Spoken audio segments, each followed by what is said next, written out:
Muy buenos días. Vamos a presentar un caso clínico basado en el razonamiento diagnóstico y algo de manejo.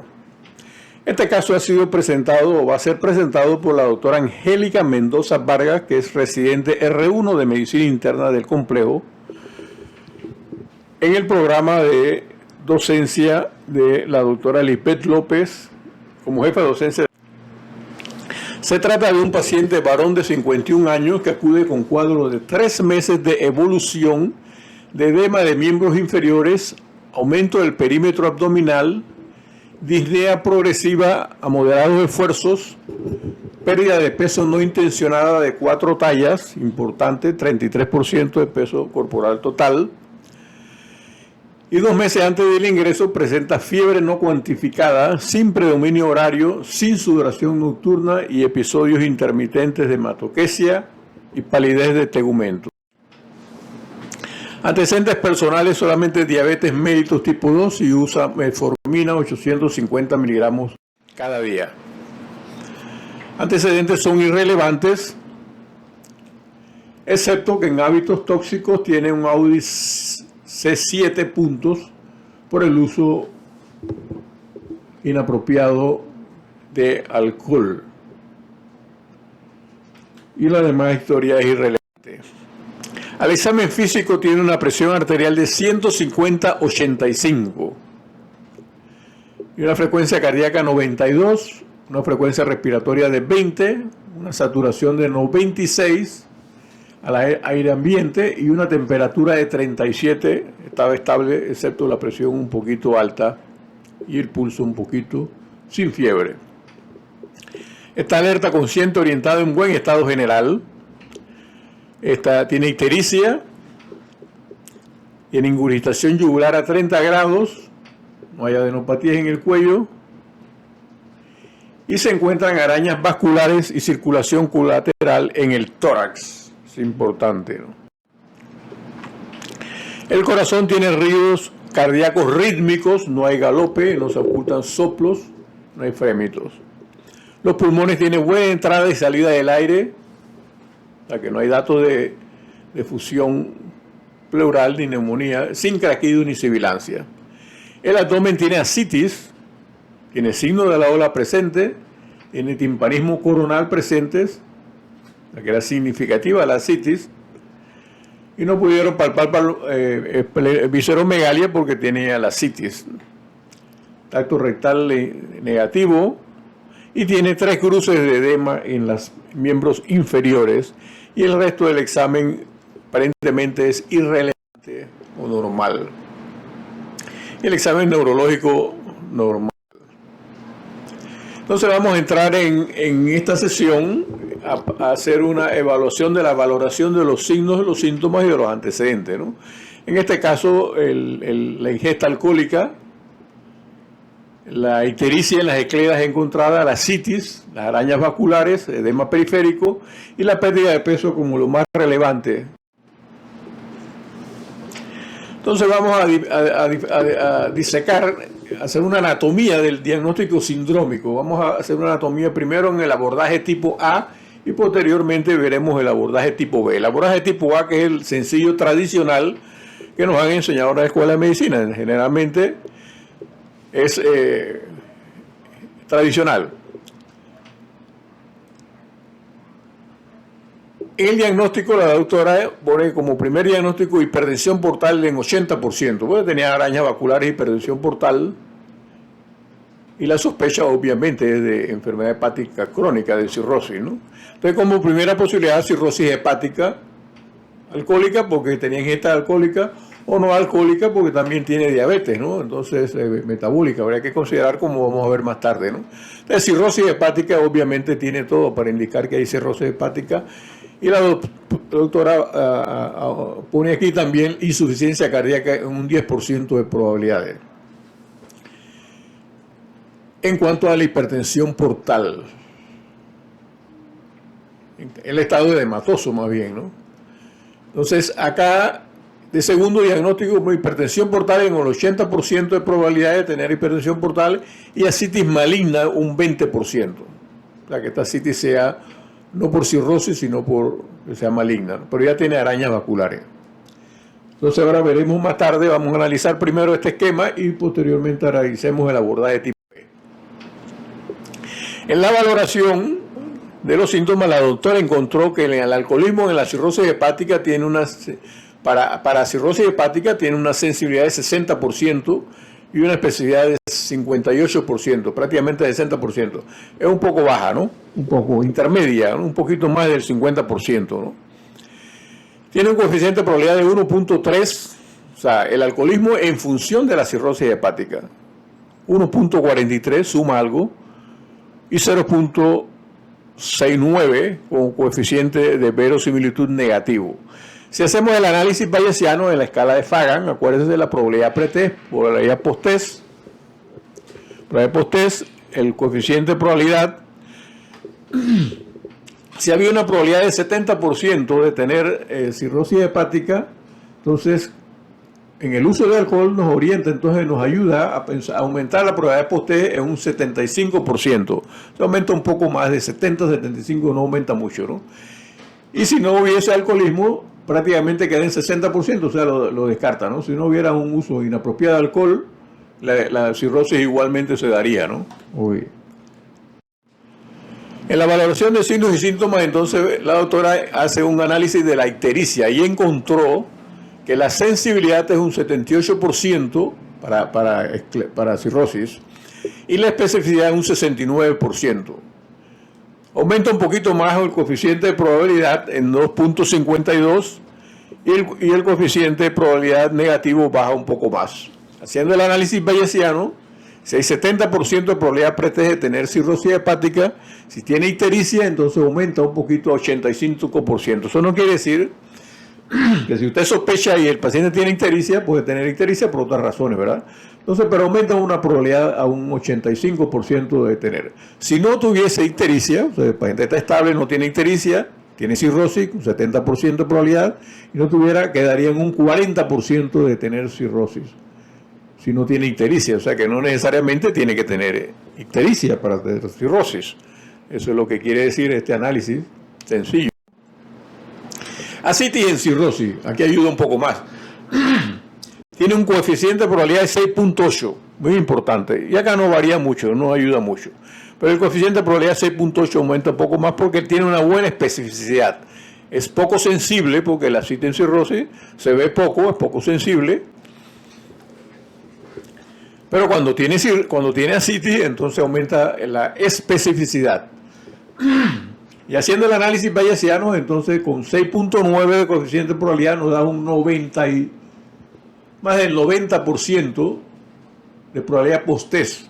O sea que nos ayuda tremendamente. Si ya sospechamos cirrosis por las razones anteriores expuestas en el caso clínico y el paciente tiene ascitis, como efectivamente tiene este paciente ascitis, entonces la probabilidad posttest de tener ascitis es un 90%, más del 90%. O sea, es alta la probabilidad de que este paciente tenga cirrosis hepática sin tener los exámenes ni los estudios a la mano, solamente con el análisis de los signos y síntomas. Si no tuviera ascitis, y la probabilidad de 70% nos bajaría a un 60%, o sea que prácticamente no descarta para nada. O sea, la mayoría de los cirróticos no tienen ascitis. Entonces no descarta para nada la ascitis, que haría un 60%. Pero nos ayuda. O sea, en este caso es positivo, finalmente tenía ascitis y nos ayuda a seguir pensando en nuestro engrama mental para la admisión de este paciente, en que este paciente es muy probable que tenga cirrosis. Puede tener otras cosas que vamos a discutir en el enfoque B. Ascitis y matidez cambiante, o sea, esto es una valoración muy importante. Tiene un coeficiente de probabilidad de 1.89 y 0.3 negativo. Si tiene matidez cambiante, ayuda un poco, casi al 78%, casi 80% de tener, si tiene matidez cambiante, de tener ascitis. Este es para ascitis, ¿no? Este es para ascitis. Matidez cambiante para ascitis, no para cirrosis, para ascitis. Entonces, si tuviéramos 70%, porque este sería en caso de ascitis, ¿verdad? No es de cirrosis en este caso. Si tuviera 70% de probabilidad de tener ascitis, porque uno duda de la ascitis, pero tiene la matidez cambiante, entonces nos ayuda mucho más. O sea que este es un signo que ayuda un poco, No es un coeficiente de probabilidad de 5 ni de 10, pero tiene prácticamente 2, o sea que ayuda un poco, ¿no? Pero no descarta. Si no encontramos matidez cambiante, no nos descarta, ¿no? Si la probabilidad de tener ascitis, uno duda que tenga ascitis, si fuera en este caso no es cirrosis, vamos a analizar en función de la ascitis. Si fuera ascitis en un 70%, y no tuviera la matidez cambiante, nos quedaría en un 40% probabilidad posteo, o sea que no lo descarta. No necesariamente vamos a encontrar matidez cambiante y es un signo que a veces se encuentra, ¿no? Igual que el signo de la ola. El signo de la ola tiene un poquito más de coeficiente de probabilidad, es mejor signo, tiene una mejor valoración clinimétrica, porque esta es clinimetría de los signos y los síntomas, esta es medición que sale de los estudios clínicos, ¿no? Entonces aquí nos ayudaría un poco más el signo de la ola para ascitis y nos lleva casi a un 88%, más de 85% de probabilidad de tener. O sea que el signo de la ola ayuda mucho para ascitis y tiene una buena valoración, por lo menos casi 3. La circulación colateral, esto es para hipertensión portal. Dice que estamos cambiando, acá estamos usando aunque sea el mismo porcentaje para no hacer diapositivas diferentes, ¿no? Si tuviéramos 70% de sospecha que tiene circulación colateral, que tiene hipertensión portal y tiene circulación colateral, nos aumenta más del 90% de probabilidad de tener hipertensión portal. O sea, la circulación colateral, como la tenía este paciente en tórax, nos ayuda a pensar de que este tiene una hipertensión portal en mucho más del 90% de probabilidad. Pero si no tuviera circulación colateral, puede tener hipertensión portal singular, nos lleva a un análisis clinimétrico de una probabilidad posteo de 40%. O sea que no lo descarta tampoco. Por eso que tenemos que hacer, el médico tiene que aprender a hacer la valoración de los signos y síntomas como nos enseñaba nuestro maestro, pero nos enseñaba era la sensibilidad o la especificidad, o si era patognomónico o no patognomónico. Esa es la enseñanza de la propéutica.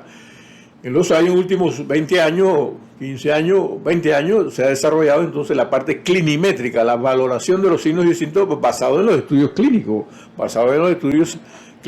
usando la semiología y la propéutica, obviamente, ¿no? Que son fundamentales. ¿Cuánto ayuda el edema periférico? Bueno, si tuviera edema periférico nos ayuda un 3.78, ¿no? Casi a un 80%, o sea, nos ayuda también. Si no tuviera edema periférico, prácticamente baja un poco la probabilidad, pero no descarta ni la cirrosis ni la hipertensión portal. Telangiectasia. La telangiectasia tiene una valoración bien importante. Acá no aparece la sensibilidad y especificidad, pero se encontró el coeficiente de probabilidad de 4.2. Si tenemos una probabilidad pretest de 70% y el paciente tiene telangiectasias, obviamente este paciente tiene una probabilidad posterior de tener más del 90% de tener cirrosis hepática. La telangiectasia es bien importante. Fíjense que el coeficiente de probabilidad es uno de los más altos, ¿no? De lo que hemos enseñado. En otro sentido, vamos a valorar la pérdida de peso. Este paciente perdió peso, un 33% de peso y tiene mucho valor en este caso, ¿no? Obviamente, la pérdida de peso es importante en enfermedades consuntivas como la tuberculosis, que puede tener este paciente al ingreso, ¿no? Uno puede sospecharla, porque tiene una ascitis, ¿no? Que puede ser, pero ya tiene la telangiectasia que orienta a cirrosis, ¿no? Sí, es cierto. O hipertiroidismo, una enfermedad consuntiva, baja peso, enfermedad renal crónica, la diabetes mellitus, hacen perder peso. Y otras razones, la mala alimentación, etcétera, etcétera. La depresión, muchas otras razones para pérdida de peso. En el contexto de este paciente, obviamente uno se preocupa. Si tiene ascitis, tiene que preocuparse por el cáncer. Uno debe pensar en cáncer, pero debe tener en cuenta que pueden ser otras enfermedades o la misma enfermedad per se que lo trajo al hospital. Entonces, para pensar en cáncer, vamos a ver el consumo de alcohol. El consumo de alcohol, entonces, nos metimos en Medcal. La doctora nos dio la información de que tiene 7 audits de 7. Entonces, obviamente, si sumamos los puntos de la ingesta inapropiada o el consumo de alcohol, entonces si nos sumamos los puntos y nos da 7, la puntuación de más de 5 en el audit son consistentes con el abuso de alcohol, que no hay duda porque tenía audit 7, y posible daño hepático. Fíjese, aquí no estamos hablando de cirrosis, esto es ingesta de alcohol, pero un audit 7 ya nos hace pensar en que haya una posibilidad de daño hepático, ¿no? Entonces es importante la valoración de la ingesta de alcohol, del detalle de la ingesta de alcohol, para hacer la valoración con los scores o con las escalas internacionales que se usan para la valoración del riesgo del alcohol, ¿verdad? Entonces, si tuviéramos una 50% de probabilidad, no es hablando de cirrosis, está hablando de alcohol. 50% de que él fuera alcohólico o tuviera una ingesta, para no decir alcohólico, tuviera una ingesta inapropiada o inadecuada o un consumo no adecuado de alcohol en un 50%. Esto es tirar la moneda al aire. Y nos sale un audit 7 que tiene unas características operacionales de un coeficiente de probabilidad de 12. Entonces nos aumenta la probabilidad en casi un 93%, más de 90%, de tener alcoholismo. Entonces es importante tener alcoholismo. Si ese audit estuviera negativo, con un coeficiente de probabilidad bajo, prácticamente uno descarta, ¿no? Si fuera menos de, en este caso, mucho menos de 5, ¿no? O menos de 3, entonces esto prácticamente descarta, ¿no? Una ingesta de alcohol, como dice la gente, usual, que usual a veces no es tanto usual. Ok, el diagnóstico sindrómico. Entonces vimos la parte, es un hombre, fíjense bien, vamos a resumir, un hombre de 51 años, diabético con abuso de alcohol, que acude con cuadro de 3 meses de evolución de edema de miembros inferiores, aumento del perímetro abdominal, disnea progresiva moderado de esfuerzo, pérdida de peso no cuantificada de 4 tallas, bien importante, y de hace 2 meses con fiebre. La historia clínica aparece con fiebre y aparte después no hay fiebre ni investigaron fiebre. 2 meses de fiebre no cuantificada, sin predominio horario, sin sudoración nocturna, episodios intermitentes de hematoquesia, que también era importante y después no se valoró, y palidez de tegumento, no sé si la ictericia o palidez de tegumento, dice en el examen físico, ¿no? Tiene ictericia, telangiectasia, ascitis y edemas inferiores. Esto es el examen, historia y el examen físico, resumiendo. El abordaje 1 entonces fue cirrosis hepática, 80% de insuficiencia cardíaca. Prácticamente esto se descarta en insuficiencia cardíaca sola porque este paciente tenía cirrosis hepática. Que tenga insuficiencia cardíaca además es otro tema. Este no es el caso. Entonces cirrosis hepática, prácticamente 90-98%, ¿no? En este esquema. Pero es importante en el análisis de hoy, el siglo XXI, el abordaje por razonamiento clínico. O sea que hay que hacer la dimensión del diagnóstico, hay que tenerla bien cubierta para evitar errores, evitar complicaciones, ¿no? Entonces, si hacemos algo de razonamiento clínico, obviamente le damos valor a lo que está aquí. Si lo que está aquí es correcto, si no es correcto, entonces estamos haciendo un análisis inapropiado.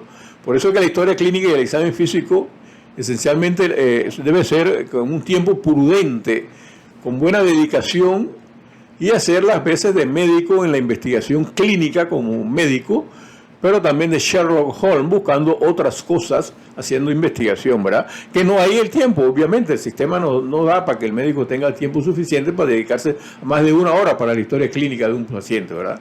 Porque esto requiere prácticamente 1 hora bien hecho. Bueno, el abordaje de razonamiento, si le damos valor a estas cosas, entonces podemos considerar, entre otras cosas, fíjense que es diferente. Cirrosis, porque obviamente todo indica cirrosis, estamos de acuerdo con el abordaje A. Cirrosis con peritonitis espontánea, porque está diciendo que tiene fiebre. Y la fiebre en cirrosis o ascitis, es importante pensar en peritonitis espontánea, que es un porcentaje, creo que más de 20%, ¿no? Entonces se puede presentar.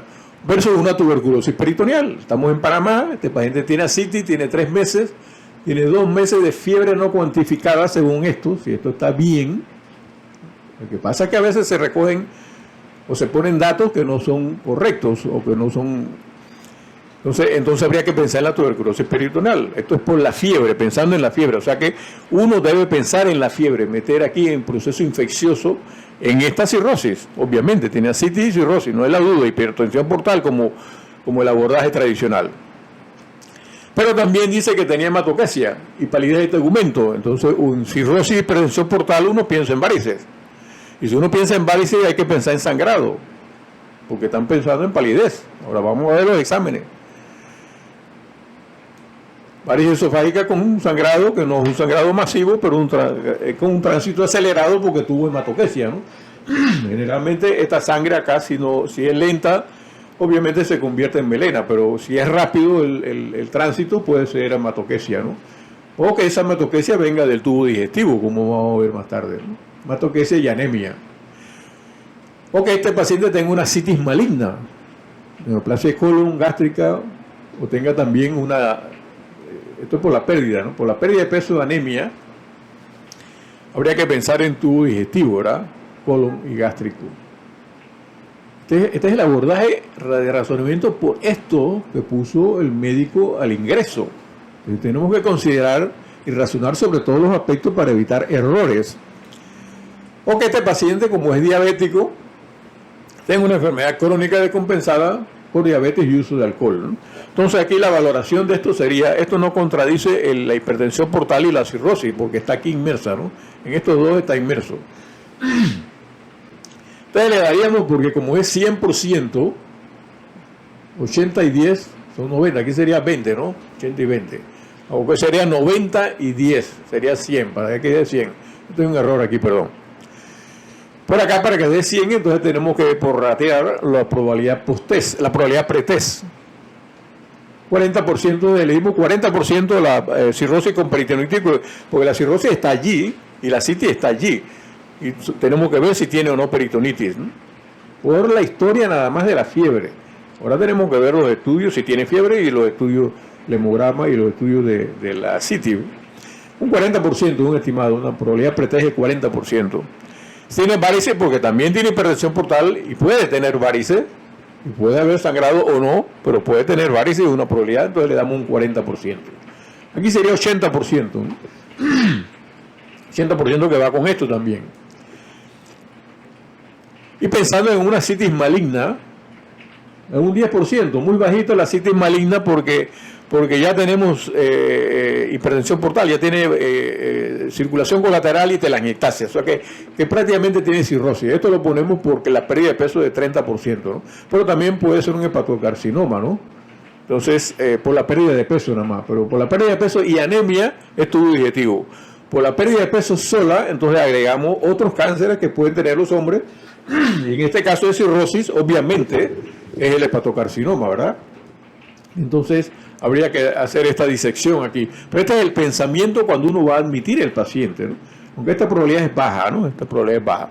Y la enfermedad crónica renal descompensada, él no tiene hipertensión, pero nada más tiene diabetes y abuso de alcohol, entonces puede tener una enfermedad crónica, una enfermedad renal crónica, que el paciente está edematoso y tiene en estado edematoso, ¿no? Entonces es un 10%, muy baja, muy baja. Estas dos probabilidades son muy bajas. Pero este es un pensamiento de razonamiento para incluir y evitar errores, porque aquí hay dos datos bien importantes, que es la palidez de tegumento, la hematoquesia, la fiebre. Entonces, por eso es que aquí hay que ser las veces de Sherlock Holmes, haciendo un detalle de la historia clínica de la enfermedad actual, lo que obviamente comprendo porque sé del sistema. A veces no hay tiempo suficiente para hacerlo, pero todo el mundo criticaría porque está mal hecha, ¿verdad? La clínica, si tuviera mal hecha. ¿Cómo se describe el síndrome? Entonces es importante la correlación. Es una correlación de signos, síntomas de la enfermedad actual, considerando el sexo, es importante, porque si hubiera sido mujer tendríamos que considerar cáncer de ovario con ascitis, ¿verdad? La edad es importante, el perfil epidemiológico de este paciente, los factores de riesgo, aquí tenemos solamente el alcohol aparente, el ambiente laboral, el escenario ambiental, los aspectos fisiopatológicos, psicopatológicos, socioeconómicos, culturales, riesgo social y otros. Esta es la persona, ¿no? Este es mi paciente, este no es el libro ni lo que describe el Harrison. Este es mi paciente que tiene estas cosas porque vive en este lugar, trabaja en este lugar, entonces tenemos que hacer una medicina personalizada. Tenemos en cuenta a mi paciente. Y después se puede hacer más Es un conjunto coordinado y plurietiológico, el síndrome. No es un listado de los datos, sino una correlación. Por eso tenemos que hacer la correlación clínica, ¿no? La correlación. Hay muchos datos que a veces no son necesarios, que no entran. O efectivamente, puede ser, al final de cuentas, te podría poner esta diapositiva al final, porque aquí hay datos que dio el paciente, que después creo que no se tomaron en cuenta, o no se valoraron, o no eran importantes, o eran irrelevantes, o no eran correctos, ¿no? Algunos datos que se dieron, en este caso específicamente, que pueden quedar así en el aire como están estas cosas. Y acá tenemos el síndrome, el diagnóstico prácticamente, ¿no? Entonces, una dimensión sobre la asitis. El paciente tiene asitis, pero vamos a ver cuál es la población. Estas son poblaciones de personas o de pacientes con asitis y fiebre. Este es nuestro caso. Paciente con asitis y fiebre prolongada. Este es nuestro caso. Bueno, cuando se demostró que tuviera fiebre, ¿no? Aparentemente este era nuestro caso también. Paciente con asitis y antecedentes de promiscuidad y enfermedad de transmisión sexual. También importante, ¿no? Aquí habría que pensar en hepatitis B, ¿verdad? Cirrosis, hepatitis B, ¿no? Paciente con asitis y fiebre prolongada y pérdida de peso. Más del 5%. Este es parte de nuestro paciente. Paciente con asitis, pérdida de más de 25% de peso. Esta es la población de nuestro paciente. Está en estas poblaciones.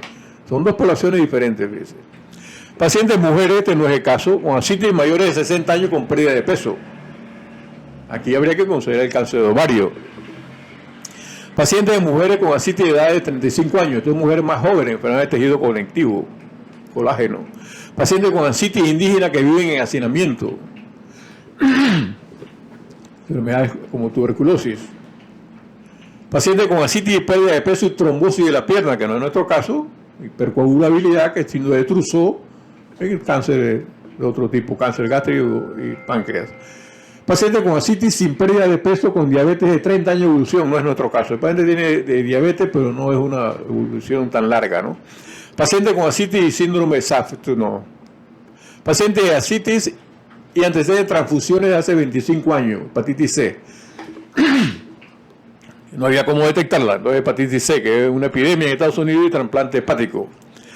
Paciente varón con abuso de alcohol, con asitis y telangiectasia. Este es nuestro paciente, esta es otra población. Entonces, nuestro paciente está en esta población, en esta población y en esta población. Es importante, ¿no?, tener esto, ¿no? Porque son síndromes diferentes, dependiendo de la... Y estas no son de nuestro paciente, pero estos son telangiectasia, para que vean. Circulación colateral, esto ya es una cosa, tenía un poquito acá arriba, y tampoco estaba así como asitis, pero esta es una tiroidectomía evidente. Bueno, es el síndrome de Trousseau. Cuando hay una asitis y trombosis de la pierna, uno piensa en cáncer de páncreas, de estómago, pulmón, mama, ovario, dependiendo si es hombre o mujer y los factores de riesgo, etc. Bueno, vamos a los exámenes. El residente le pide el examen. La doctora, cuando lo admite, le pide exámenes y muestra un glóbulo blanco de 5.300 solamente. O sea, que no tiene leucocitosis y neutrofilia para pensar en una infección, ¿verdad? Tiene un volumen corporal de 100, que va más o menos con la patología. Tiene unas plaquetas de 98, que son bien importantes, un marcador importante para cirrosis, 98.000, una plaqueta baja. Obviamente tiene la albúmina en 2.8 en sangre, muy baja. Obviamente este paciente ya tiene una enfermedad de mucho más tiempo que 3 meses. Obviamente esta cirrosis está hace mucho tiempo, no sabemos cuánto, pero no estaba descompensada, algo la descompensó y no sabemos qué. Hasta el momento, la creatinina está normal. Y aquí estamos ahí, esa de la enfermedad renal crónica, no tiene la creatinina, está normal. Y lo demás, además, está normal. La tasa de filtración glomerular, no sé por qué le salió en 119, pero tiene 119, o sea que prácticamente, obviamente, ya vamos descartando patología, ¿no? Tiene un INR bajo, ¿no? Entonces, el INR era importante porque tiene los factores dependientes de vitamina K, 2, 7, 10, 9 y 10. Tiene un INR normal, o sea que no es tan descompensado. Trombocitopenia en cirrosis hepática. La doctora encontró en su investigación, buscando la sensibilidad y especificidad de la trombocitopenia para cirrosis hepática. La trombocitopenia obviamente es hematológico, pero en caso de cirrosis hay trombocitopenia obviamente por hiperesplenismo y otros aspectos. Tiene un coeficiente de probabilidad de 8.5, o sea que es más alto que todo lo anterior.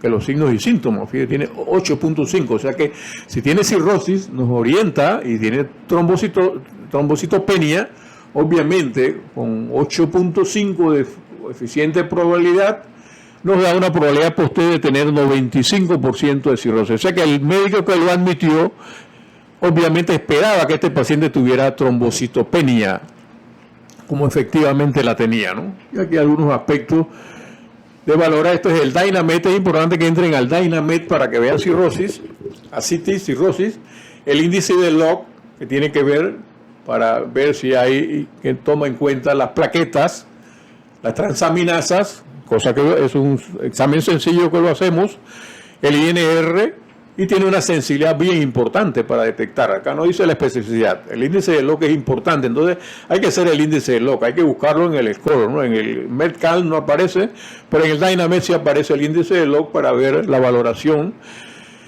que tiene 8.5 de coeficiente de probabilidad, es muy bueno, ¿no? Y también en el Dynamet aparece la puntuación discriminante de cirrosis de Bonaccini. Tome en cuenta estos aspectos, Bonaccini. Utiliza las plaquetas, porque estamos hablando de plaquetas. También la relación transaminasas y el INR. Ahora habla de especificidad de 90%, con una puntuación más de 7. Entonces estos dos índices son bien importantes para que el médico residente, cuando está metiendo un paciente con sospecha de cirrosis, los ponga, porque les aumenta la probabilidad post-test de tener cirrosis, porque es un índice muy bueno, con un buen coeficiente de probabilidad positivo. Y aquí tenemos cómo buscarlo. Esta diapositiva va a salir en el video, va a ser visto por todas las policlínicas y hospitales de la Caja del Seguro Social. Y aquí tenemos entonces del Dynamet el índice de log y el índice de Bonaccini. Y aquí también tenemos lo mismo, pues no vamos en el detalle. Entonces, valorando ahora no son los signos y síntomas, ahora estamos valorando los estudios de laboratorio que se le hicieron, que le mandó el residente cuando admitió a este paciente, ¿no? El residente cuando admitió a este paciente, entonces le pidió una albúmina, la albúmina baja, tiene 4.8, o sea que nos aumenta también, 70% de probabilidad pretest de tener, o un 80%, pues yo creo que era 80% según la doctora. Entonces nos da una probabilidad post-test de casi 90%, o sea que la albúmina en cirrosis, obviamente, ¿no? Una albúmina puede estar normal, en caso de cirrosis bien compensado, pero si está baja la albúmina, obviamente nos ayuda para el diagnóstico inicial de la cirrosis, porque este paciente no se conocía que tenía cirrosis. Se le hizo el diagnóstico ahora después de las complicaciones que hubo, de la citis, etcétera. Y la doctora sí le hizo el índice de Bonaccini, la doctora sí lo hizo esto y buscó la valoración de 4.8 que ya mencionamos, y que ayuda a aumentar la probabilidad post-test de 70 a 90, y si fuera de 80, ayudaría a buscarla a 90 y casi 95%. O sea, estos exámenes que son básicos, los piden todos los residentes cuando admiten los pacientes, y esencialmente cuando admiten un paciente con cirrosis, el INR se le pide las transaminasas y las plaquetas. Esto es sencillo, esto es se puede hacer en la tabla, en changuinola y en complejo. Para clínicos, entonces el líquido acítico, entonces le hicieron una valoración del líquido acítico, la doctora hizo la valoración, hizo el GASA le dio más de 1.1, que tiene una buena sensibilidad y una buena especificidad de 80%, bueno, no es tan buena, sí 80%, pero tiene una buena sensibilidad. Un GASA de 1.8, más de 1.1 orienta a hipertensión portal, varices y cirrosis hepática. 4.52, entonces el líquido acítico, con un GASA le aumenta la hipertensión portal por cirrosis a casi un 90% de probabilidad. O sea, el GASA sí se dio y el GASA era compatible. Entonces hacen un reordenamiento del diagnóstico diferencial después de los laboratorios. Obviamente, entonces nos quedamos con cirrosis hepática con ascitis probable por alcohol en un 90%, porque ya no hemos descartado que tenga un cáncer de colon acá, un cáncer, ascitis maligna, pero ya todo orienta que tiene cirrosis. Puede tener agregado un cáncer, eso no lo hemos descartado todavía, correcto, faltan los estudios de imágenes. Esto es con los estudios de laboratorio. descartar varices esofágicas por hipertensión portal de un 10%. Y bueno, yo diría aquí descartar un hepatocarcinoma es un 10%, ¿no? Aquí sería 80, 10 y 10, ¿no? Si hacemos un análisis pensando, haciendo el razonamiento todavía, ¿verdad? Este es un razonamiento que viene, esto lo hace tácitamente, espontáneamente, el residente el médico cuando está admitiendo un paciente, ¿verdad? Este es un proceso de pensamiento, esto es para alimentar el pensamiento. Este análisis bayesiano, matemático, clinimétrico, es para alimentar más el análisis y el pensamiento del médico, el juicio clínico, para tomar las mejores decisiones. Entonces, esto es importante. Ahora vamos a los estudios de imágenes. Entonces le pidieron, obviamente, un examen sencillo, que es el ultrasonido del hígado, que tiene una sensibilidad de 94% y una especificidad de 88% para cirrosis, y entonces dice que tiene un hígado disminuido de tamaño, con contornos microlobulados, aumento de congenesidad de parénquima y ecotextura heterogénea granular. Y en otro informe aparece que sospecha que aumenta la probabilidad de cirrosis hepática en los informes de ecocardiograma, que tiene 2 ecocardiogramas esta paciente. Entonces, aquí vemos, si tenemos un 80% de probabilidad pretest, aquí ya cambiamos, ¿no? Acá si tenemos 80% de probabilidad pretest de tener cirrosis hepática y le pedimos el ultrasonido, y el radiólogo con la experticia, porque esto es dependiente del radiólogo, después la inteligencia artificial nos va a decir una precisión mucho más correcta, ¿no? Porque ahí sí va a entrar la inteligencia artificial en los estudios de imágenes. Entonces, con la experticia, entonces con la descripción que da, él sospecha, entonces 7.8, si tiene un coeficiente de probabilidad muy bueno, nos da más del 95% de cirrosis. Si estamos pensando en cirrosis, le hacemos un ultrasonido y tiene características operacionales imagenológicas de cirrosis, entonces nos aumenta acá a 95% la probabilidad post-test. Pero vamos a ver aquí, si el paciente tuviera solamente, esto es un ejemplo, si tuviera un ejemplo, una probabilidad pretest de 50%. 50%. Si el estudio saliera negativo, si la sospecha es tirar la moneda al aire, que tuviera cirrosis, y hacemos un estudio, eso lo hacen en ambulatorio, por ejemplo, en la policlínica, sospecha el médico que tiene cirrosis por A, B o C razones, un 50%, vamos a ponerle como ejemplo, y le hace un ultrasonido, y el ultrasonido sale normal, completamente normal, hecho por personas de experiencia, normal. Entonces baja la probabilidad a un 6%, de 50% a 6%. O sea que un ultrasonido bien normal, hecho en manos experimentadas, obviamente este es el radiólogo que hace esto, es un experto en imágenes, obviamente entonces prácticamente no descarta, en medicina 2 más 2 no es 4. Varices esofágicas. Entonces, si tuviera varices esofágicas, tiene un coeficiente de probabilidad de 3.97 de hipertensión portal. Nos aumenta entonces lo mismo, ¿no? Y si no tuviera varices, no la descarta, porque la probabilidad es alta, ¿no? Ya aumentamos aquí, acuérdense que la probabilidad pretest fue aumentando por los estudios encontrados, entonces prácticamente tiene un 90% o más de tener cirrosis. Entonces, con un estudio, si no tuviera varices esofágicas, prácticamente quedan un 45%, o sea, no descarta que tenga hipertensión portal o tenga cirrosis hepática, si no tiene varices, obviamente, ¿no? O sea que, pero si tiene varices, obviamente ayuda porque tiene hipertensión portal y tiene cirrosis, entonces ayuda para la cirrosis, ¿verdad? Entonces, este paciente tenía en la endoscopia varices pequeñas, sin estigma de riesgo, aparentemente no estaban sangrando y aparentemente son pequeñas que no habían sangrado. O sea que ese análisis que habíamos hecho pensando en que ese sangramiento fuera rápido, eso se va descartando prácticamente. Y esto se va descartando en la medida que el médico ya en la sala le hace la endoscopía, el gastroenterólogo hace la endoscopía, ¿no? Y el AUDC para consumo de alcohol, creo que esto ya lo habíamos puesto, ¿no? El AUDC para consumo de alcohol, que es importante. Entonces, el diagnóstico sindrómico luego del análisis, cirrosis hepática. Obviamente no nos queda más, ¿no? Ya tiene todo estos análisis hecho, nos queda una cirrosis hepática. No le hemos hecho la biopsia, ¿no? cirrosis hepática, o no se le hizo la biopsia. Enfermedad hepática crónica, lo más probable es que tenga una cirrosis hepática alcohólica. Tenía un AUDI 7, pero eso no quiere decir que no puede tener algo no alcohólico también. Bueno, ingesta alcohólica, pero él también tenía diabetes, no sabemos, aunque el colesterol estaba bien, no había un síndrome metabólico.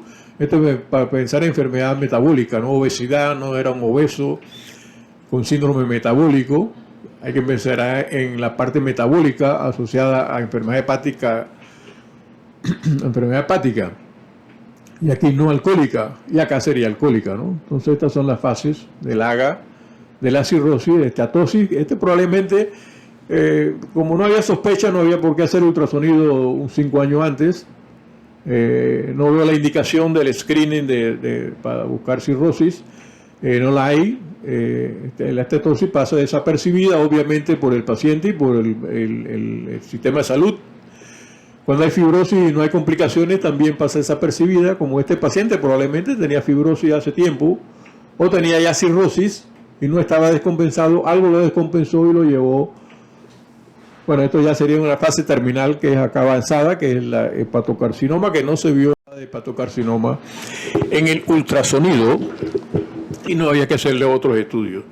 Acá veo, para que vean en un contexto esta enfermedad que es cirrosis hepática de este paciente que tenía ascitis, Obviamente los determinantes de la salud juegan un papel importante, los estilos de vida saludables. Este paciente tenía alcohol. No sabemos estos determinantes qué rol jugaron acá los determinantes. Entonces acá tenemos entonces la diabetes, tenía diabetes, pero no tenía hipertensión, ni obesidad, ni hipercolesterolemia, para pensar en un síndrome metabólico. Aparentemente no lo tenía, no estoy seguro porque no estamos analizando esto. No tenía no sospechamos una enfermedad metabólica asociada a hígado graso, enfermedad hepática, o no alcohólica, que puede ser también no alcohólica, ¿no? Aquí estamos asumiendo alcohólico por el AUDI 7, ¿verdad? Pero eso no estamos completamente seguros. Esto lo tendrá que discernir en una forma ambulatoria, porque esto no es en el hospital, en la evolución, el gastroenterólogo que va a seguir este caso, ¿no? O el internista que va a seguir esto, ¿no? Y nos quedamos acá en cirrosis, ascitis, y acá vemos entonces el trasplante hepático. Acá tenemos que tener, obviamente, aquí un reconocimiento al equipo, primero a la Caja de Seguro Social, a nuestra institución, gloriosa institución, aunque esté con toda la sociedad contra la institución Caja de Seguro Social, lo que no son los gobernantes ni los políticos, es nuestra institución Caja de Seguro Social a la que nos debemos, y a la que debemos preservar y no satanizar. Esta institución ha hecho 100 trasplantes hepáticos. ¿Dónde está el reconocimiento de esos 100 trasplantes hepáticos? Al equipo interdisciplinario que hizo esto. Trasplantes hepáticos. Hay que darle una recomendación, una condecoración, un reconocimiento a este equipo, a la institución y al equipo humano que hizo esto. Al equipo humano interdisciplinario. Y esto creo que lo han hecho en el complejo hospitalario, no sé si en la Ciudad de la Salud, no estoy enterado. Entonces, el trasplante hepático es importante, ¿no? Pero tenemos que ir, aquí el mensaje es, manejemos la atención primaria, la evaluación cardiometabólica, renal y hepático, la hipertensión arterial, la diabetes, el síndrome metabólico. Obviamente, la salud es una responsabilidad compartida y la población tiene que poner de su parte, tiene que cuidarse, ¿eh? Esa ingesta de alcohol fue lo que lo llevó a la cirrosis y después tenemos nosotros cometiendo errores acá en la institución, ¿verdad? Entonces es importante que la gente esté más consciente de sus cuidados de salud. Que la salud es una responsabilidad compartida, no es el MINSA ni de la Caja, es de la sociedad, de la gente y de las instituciones de salud, del Estado.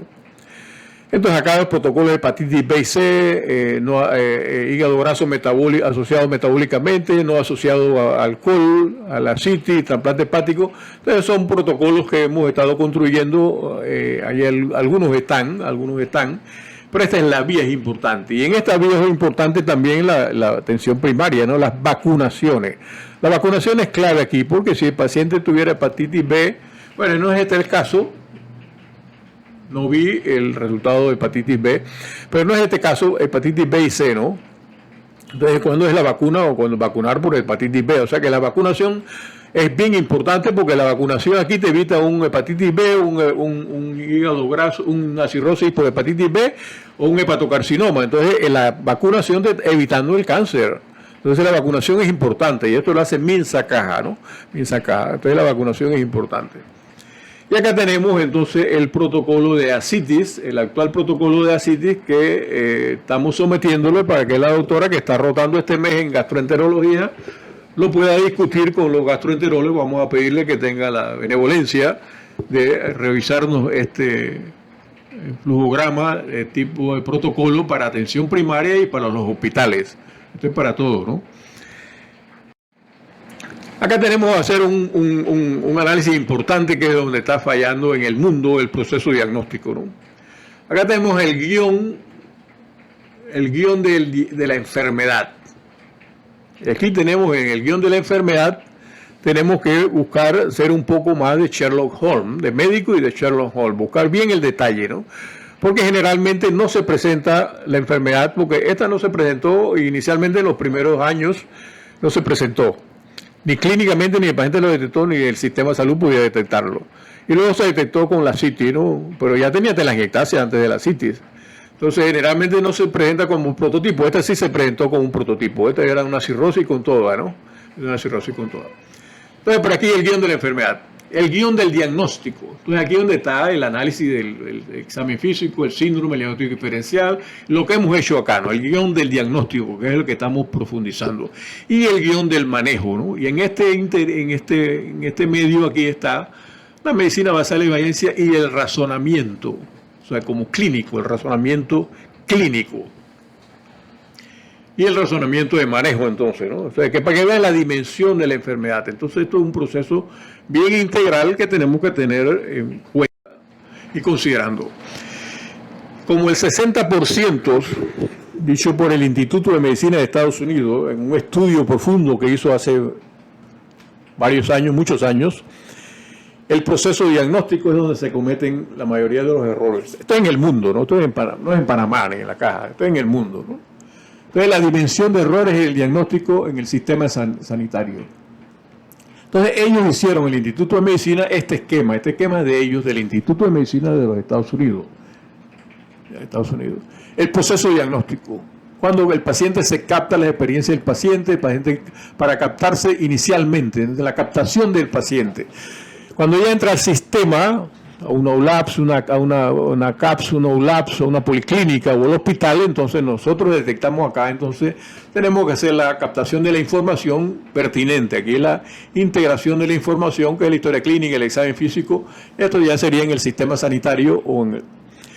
Entonces, posteriormente, entonces viene, obviamente ya hecho el diagnóstico, el proceso diagnóstico, la comunicación al paciente y a los familiares, que es un proceso bien importante, el tratamiento, el manejo, y ver los resultados de salud.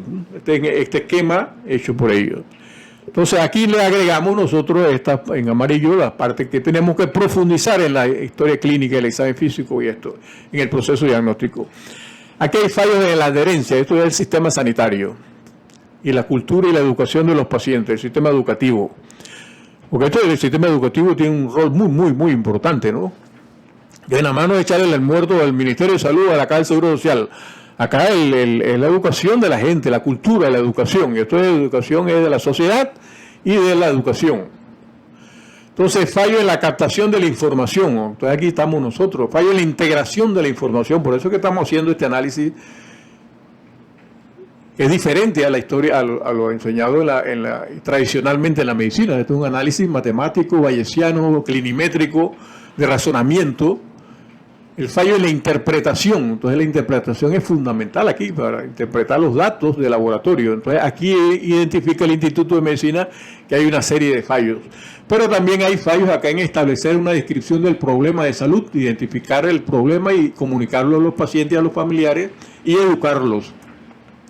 Y fallo en comunicar la descripción, ¿no? O sea, estos son fallos. Nosotros lo hemos agregado acá también, obviamente hemos agregado, inicialmente comenzamos, ya no estoy en la Facultad de Medicina, en la Facultad de Medicina de la Universidad de Panamá, el razonamiento diagnóstico que ahora lo está dando el doctor Lillanes Montilla y la doctora Lisbeth López, muy bien. Entonces ellos siguieron el razonamiento diagnóstico que se convirtió en medicina interna, ¿no?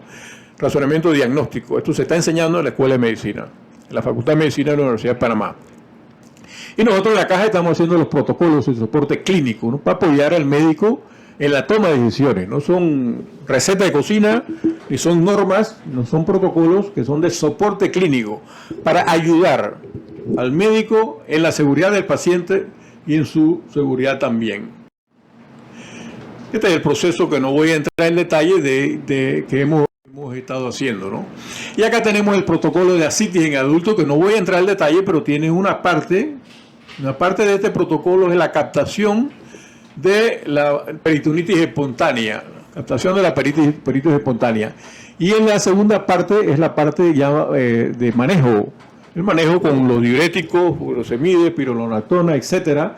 Y esto queremos actualizarlo, esto ya tiene un par de años, y queremos actualizar este protocolo con el servicio de gastroenterología, ¿no?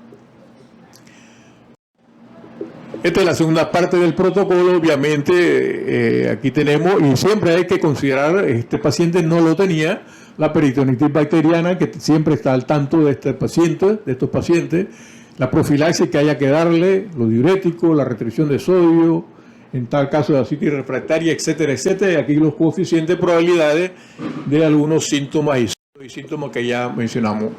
Y esto lo menciono porque esto es un protocolo hecho de hace muchos años, lo hizo un residente, que también tiene su valoración. Parece complejo, pero si uno lo ve a detalle, uno va viendo, va como un flujograma, y entonces va construyendo el proceso, ¿no? Y aquí incluye todo el aspecto de la hipertensión portal, de la cirrosis y de la peritonitis espontánea también. Este protocolo ya lo fue superado por el anterior, pero tenemos que considerarlo para hacer uno nuevo, ¿no?, entre los dos.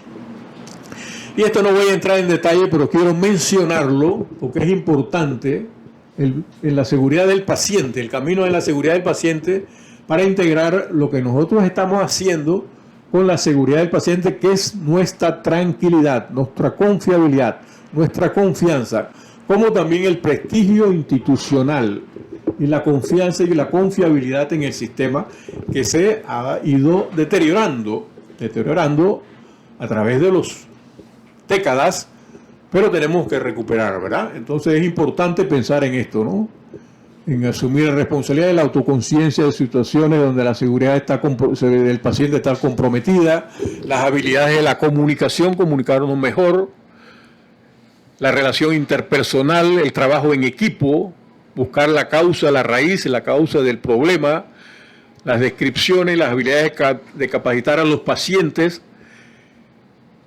y de hacer frente a las consecuencias de los errores. De tener en cuenta, esto de la Asociación de Medical Education en Europa, el 2007, fíjense, esto tiene varios años ya. Esto, no vamos a entrar al detalle, son 12 puntos para evitar errores en el proceso diagnóstico, que ustedes lo podrán ver, ¿no?, dentro de los cuales tenemos el uso del análisis de Bayesiano, ¿no?, que estamos hablando acá, ¿no?, y muchos otros aspectos que tienen que tener en cuenta para evitar errores. Entonces, el evitar errores es muy importante. En este razonamiento diagnóstico también estamos inculcando desde la Escuela de Medicina, los residentes, y en los protocolos para evitar errores, el uso de los protocolos para evitar errores, porque es importante que evitemos los errores. Esta es otra forma de verlo, los criterios de McDonald para evitar errores del diagnóstico. No voy a entrar al detalle porque esto sería una hora más. Es importante los errores humanos en la historia clínica, en el examen físico y en la coherencia de los estudios. Fíjense que nosotros pensamos que no se cometen errores. Bueno, se sobreestima la probabilidad pretest de un diagnóstico erróneo. Se subestima la probabilidad pretest de un diagnóstico correcto. Esto es la historia clínica, como estamos haciendo la historia clínica. Esta es la historia de admisión del paciente. En los estudios de laboratorio, que ya los vimos, por eso es que hay que usar las características operacionales, no pedir exámenes por pedir, no pedir exámenes innecesarios, porque esto nos lleva a tener mucho más errores. Entre más exámenes pidamos, mucho más errores o desvíos podemos cometer. Entonces es importante. O en el tratamiento, errores en el tratamiento, en el